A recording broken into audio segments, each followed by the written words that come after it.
My mobile be aqua family boy TV so. Na we dey tell hey Anwamoo festival a festival be we the biggest rice festival in Ghana. Yes, the biggest rice festival in Ghana, Anwamoo festival. Na baga wa jin chichi na Anwamoo sine ni maso ni o be wini nyina etino ende ene course so ewo Atomic police station no opposite one ma park na wo Sakura park na wo no so ene ko yentino se na wo hwe no anapa no eno mo hyase be 11 o'clock eti ewiem ho no na mo hyase a Anwamoo ni bia ben eti no mo hyase chicheche de mag Ghana form ba ye ene na nye easy amount for the cars but hwe bi ne busuafo no magye omokoi se nye easy kra na anapa no omo hyase ko ewiem 1-2 o'clock on 2:30 ekotre na nsu chemu nsu se hene hemeto nsu toya ni Anwamoo ne ye wet Anwamoo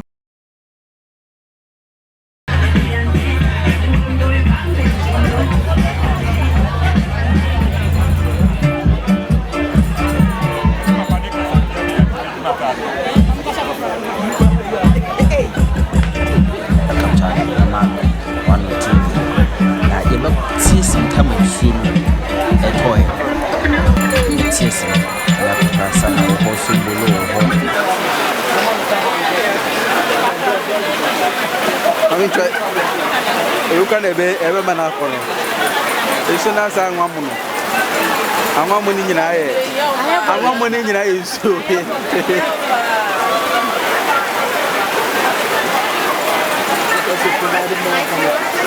Anwamoo ni nyina ye so na we so na tell you no say dey do kofi ni asem aha say back we be I can dey pete ye na hu na be say ye na hu obi ana hu be say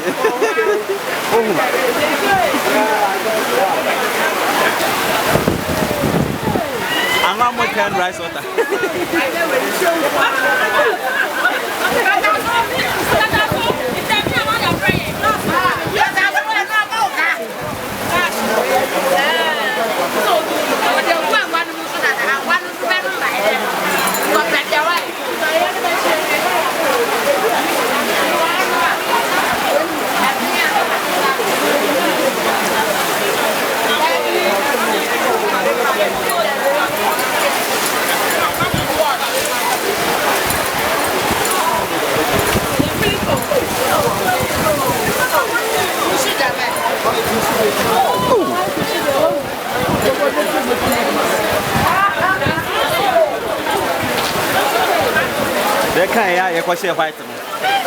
We are live on social media. Can surge up event, get in touch with them. Political rallies, campaign, special events, funerals, concert festival. Reach out to them. Run.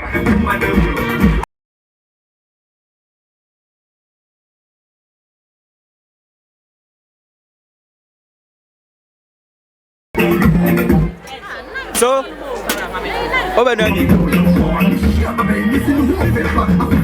beyond the return. Ghana Tourism Authority, we want to say thank you to our partners.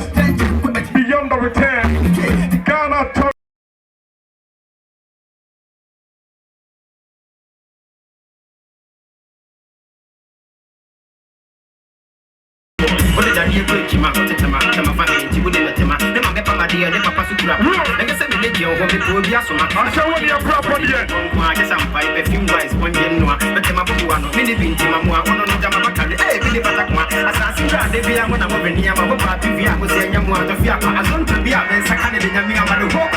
We don't want anything too formal, but still we need some rules and regulations. They just come and cook and go. Because we have, at the end of the day, there are prizes to be won. So these are 3 simple rules.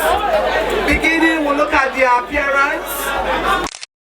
The next is preparation and cleanliness, which is 40 marks. And then the last 40 is the end product, how it tastes like. Together. Beer. when near one will be just one that have a bonnie. I don't know, soon come, so good to grab now one more how and the Bomani Bonnie, William Barno, so we are about 7 seconds last year. They know, friends, a tumor already. This year, but unfortunately, soon, and I said, but for the love of this unity, if we have a goal, we have to have a the organizers next year, I could say bigger than this one. And I think saying the initial one could be in your I'm for by this thing. We never have you like or her.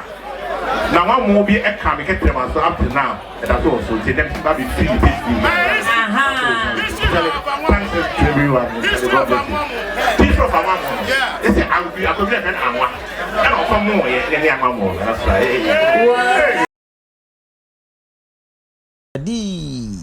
On 18 no sound engineer baako pɛ we eba sound a wa bin wo mo ye papa nti ona yekutie no ono so akasa kakra dia fa Anwamoo festival no sa enete na entie interview ka so your friend me efia for you above oh yeah Anwamoo festival me you part of the event team ka Anwamoo festival abaden Anwamoo na yebenu Anwamoo nkoa na yebenu na sen na etie festival ni ya local food ya yedi ni de bia Anwamoo basi Anwamoo ni mekosha ni nchina won eno anu ya beef simple food but very delicious toppings are good man here obeka say ema ebimu ye expensive ebi the sausage ni ema kekaka nti for now for us as Anwamoo festival team we are promoting our local food Anwamoo yes. But eba ha ye hu se amanfo asi tent mosisi tent amanfo a ebinumu etoto chicken ne hu no ma bi ton pie ne yi omo no so ka Anwamoo festival no ho na omo kan ho because ye ntimi ngani nyina when so ye create adwumama vendors ni bi nti omo most of them ye vendors ebi so ye sponsors omo who abehu bella omo ye sponsors Heba Freak ni other companies Massim rice local rice fortune rice for omo do bebre white of for ukoni bebra obehu delay sardine bread solids for and na face give for so wa ha say in fact me who dey men kana me register cake for wa ha say and then bella is for wa ha say ukoni kakran so obehu say oh omo do Sherlock security bebre omo boy chidom after that the same for wa ha say kitchen pocket says omuna enwa yedua de nyina na wo hwa Ghana Tourism Authority any beyond the return for endorse Anwamoo festival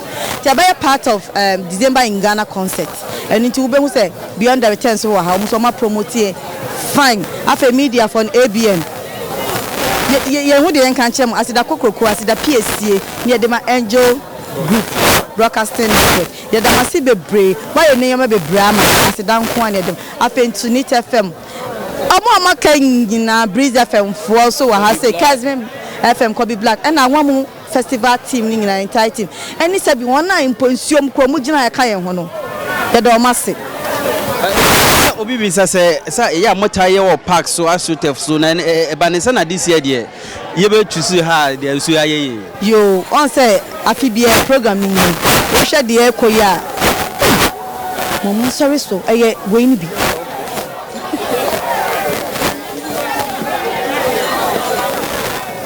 sorry I think you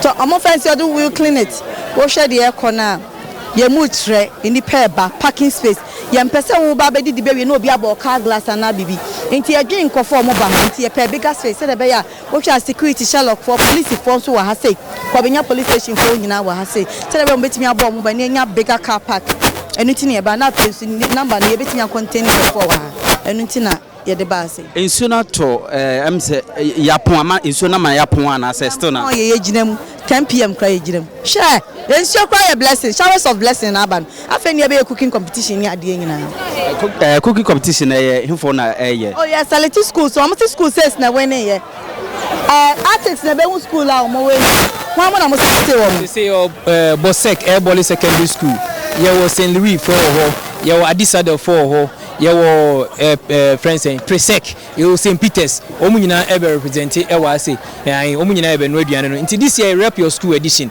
eti school for na ebe no last year media houses no e na eba Krobo girls nso e wa say nti ebe hwe no ni Anwamoo no a ne abona ba so say no kita champion ax and abotre ni kita na obe hand over no e Kwame Jan of Onua FM on na abotre ni kita no before that na e Candyman of Asase former Asase radio nti afidi e hwe school ko a on so be fa Anwamoo festival no e de akofie. Okay, after say we win bibi wo ho ayede man na say no an say okita body ne keke.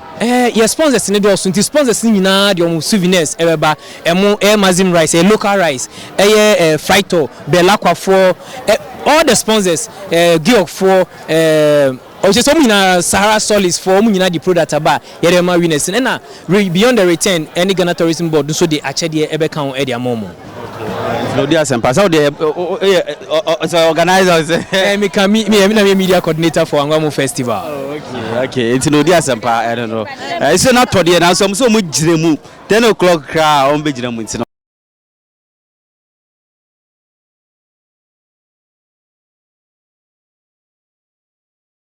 A tie. It went to groups 3 and 4. That's it. Groups 3 and 4. They had 70 marks each. Okay, St. Louis. Groups 3 and 4. St. Louis and Additional College. St. Louis Additional College. For your products. Come for your.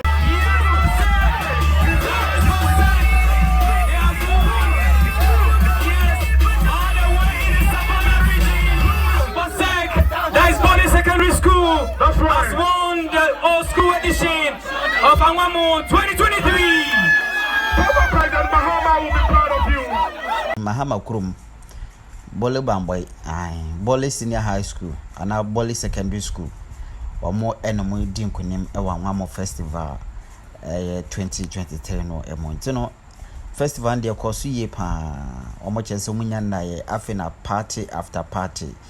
Ebe koso ntino chele no omo hyase chese fitita mo wie competition na kopem ebra ma me be fro se ade asante beda enti ehonsem no Anwamoo festival na ye de asomo ye be so na subscribe my channel, like video, ja comment to message mu wi na wa share e de akọ social media platform so e de amaye ye da se.